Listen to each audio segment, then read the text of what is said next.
Hello world, it is Friday, March 26th, and it's kind of an overcast day this morning and a little windy. My wind chimes were going like crazy this morning. And I think a chance of rain, but in the temperature in the 50s, so typical end of March, beginning of April kind of day. The devotion for today is entitled Pit of Despair by Rachel Hackenberg. And Rachel bases the devotion upon Psalm 31, verses 9 through 10, New Revised Standard Version. Be gracious to me, O Lord, for I am in distress. My eye wastes away from grief, my soul and body also. For my life is spent with sorrow, after my years with sighing. My strength fails because of my misery. My bones waste away. Rachel writes, I do not wish the pit of despair on anyone. Neither the Princess Bride version, nor the poetic biblical version, nor the version I've experienced, major depressive disorder. The depth of depression's hopelessness is a Mariana Trench beneath a vast ocean, in a place in which there are no guiding lights, a pressure under which breath is labored, a reality so far from removed from others that it seems certain no one can hear you scream. In the depressive distress of such a pit of despair, strength of spirit and body fail, even though we might still appear to function at full capacity in daily life.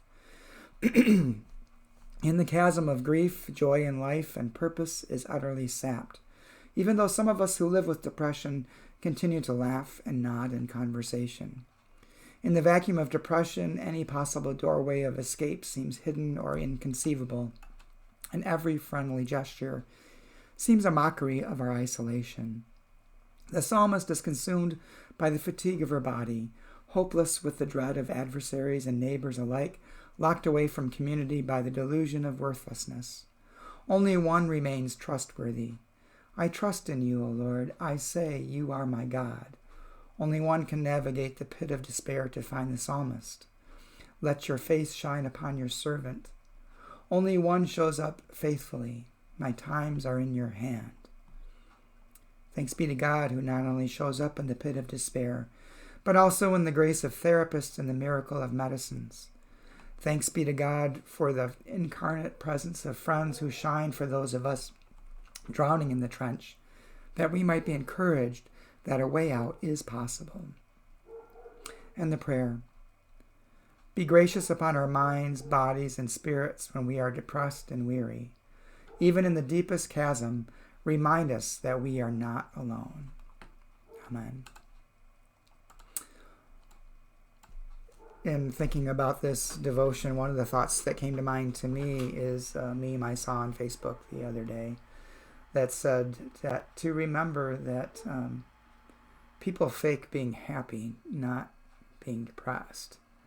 So just because someone looks joyful and you think of them as a joyful and happy spirit doesn't mean that they're not tortured inside and struggling in one way or another. I mean, think of Robin Williams as a perfect example, whose life was as a comedian, and yet he had such a tortured soul.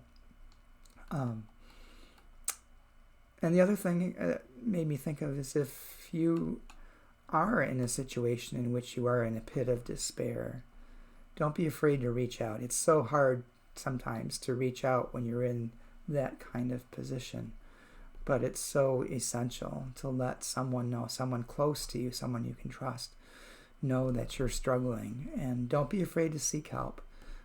Getting professional help, getting a good therapist, and even taking a medication can help, can do wonders for you. And just because you start on a medication doesn't always mean that you need to be on it for the rest of your life. Sometimes when you're in a very highly depressive state, the medication can get you to the point where you're stable enough to actually work through therapy and get at the whatever mental or emotional cause there might be for your depressive state.